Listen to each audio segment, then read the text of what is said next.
Greetings, friends.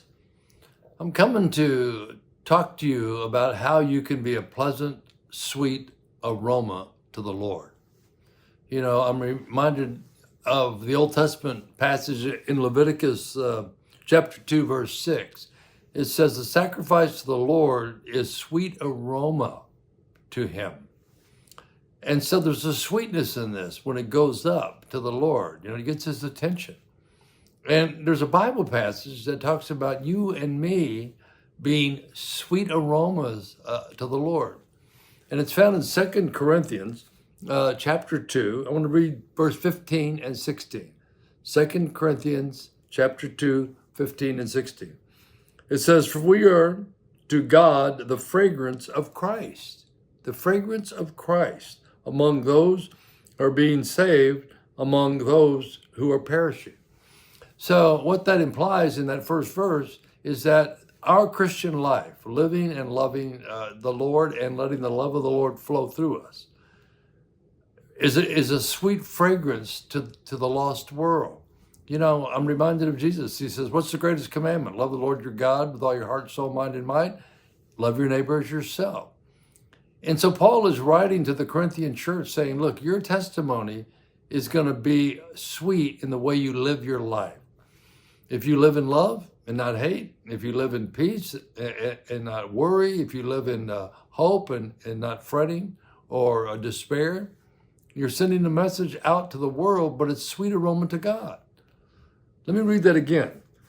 For we are to God the fragrance of Christ. We're living Christ out in our life, being saved and among those who are perishing. But verse 16, it says, look, to the enemy, to Satan,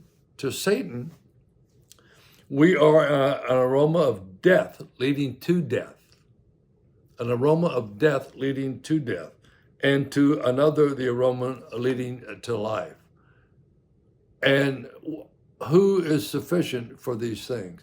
It's interesting because, look, I'm reminded of a letter, a book called The Screwtape Letters, written by C.S. Lewis. And it's about a young demon that goes out to the world to report back to Satan. And his name is Screwtape. And he comes back to make a report about, Christianity and how the Christians are living their life and how they're impacting the word.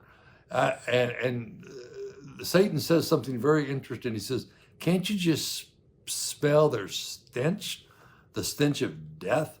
You see, what that says to me is that to God, we're a pleasing aroma, but to Satan, we're the stench of death. Why? Because he knows we have the message of salvation. We have the message of everlasting life. And that's the message we proclaim. And by living out a life of love toward others, they see the validation of that message in the way we live our lives. The way we live our lives. So the question that I want to ask you right now is, what aroma are you sending up to the Lord? Is it sweet? Are you living a life of love and hope and peace and joy and faith? Or are you being a stench? Now, I think that it's important to make the difference. To Satan, we're going to always be a stench. But to God, we want to be a sweet aroma with a Christ-like life. Now, look, does Paul Teskey fail? Sure. There are times I fail, that the love of Christ doesn't flow through me. Sometimes I get despaired in the midst of, where I should have hope. Sometimes my faith is, squeezed and doubts kind of want to come in. But I want to tell you this, look, let the love of Christ seal itself in you.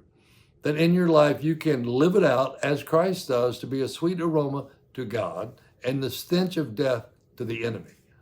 You don't want to be pleasing to Satan. None of us do. As a believer in Jesus Christ, we want to live that life reflecting a sweet aroma.